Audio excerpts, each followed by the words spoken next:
Dear students, we are on panel number 11, that is 3-phase squirrel cage and 3-phase slip ring induction motor set. We are here to perform no load and block rotor test on 3-phase induction motor.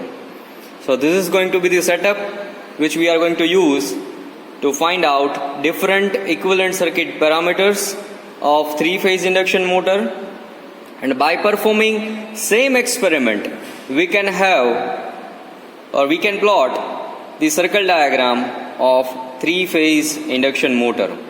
Let us check that what are the ratings for our performance.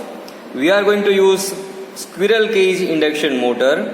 So for squirrel cage induction motor, as you can see on your screen, we are having 5 HP motor, and the ampere rating is really very important. Why? Because while blocking the rotor, you have to apply this rated current. So 7.9 ampere is the rated ampere capacity of this motor, and the voltage level is 415 volt. Now let us go back to our setup.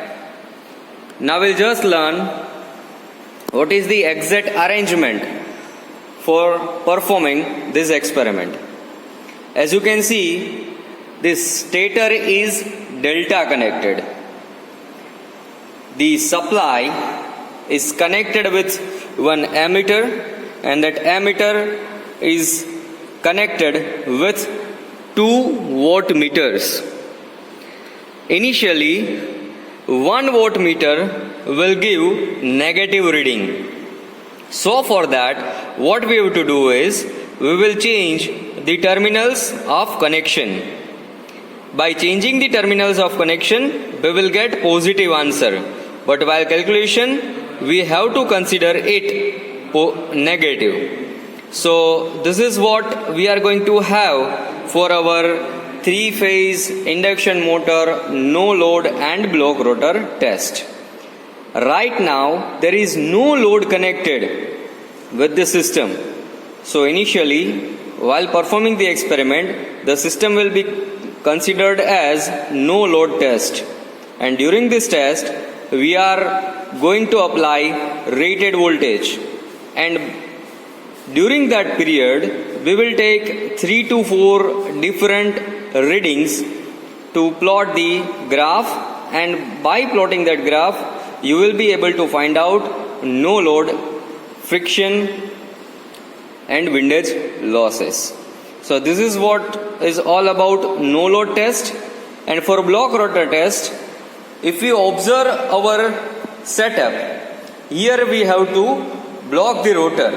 Here on the shaft we will apply the force by which this rotor will get blocked, and during this period we will apply the rated current, which is 7.9 ampere.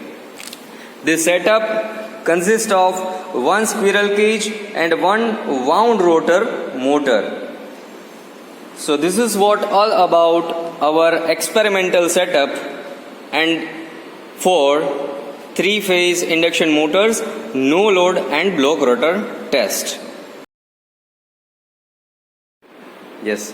So now we are going to apply the supply with the help of 3-phase variant. Now as you can see, the motor starts rotating, and during this condition, if we observe the voltmeter reading, one is showing negative value and the other voltmeter showing positive value. So as I have told you earlier, we have to change the terminal of voltmeter. Now by just applying the voltage, now we are going to apply the voltage on the stator side. The power also increases and the reading on ammeter is also increasing. Okay, so as you can see, voltmeter 1 shows more than 450 Now if we reduce the voltage, power will decrease. That you can see on this screen. Similarly, if we observe wattmeter 2, very less amount of power is there in wattmeter 2.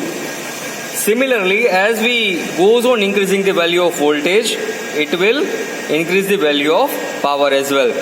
The wattmeter 2 shows the negative value.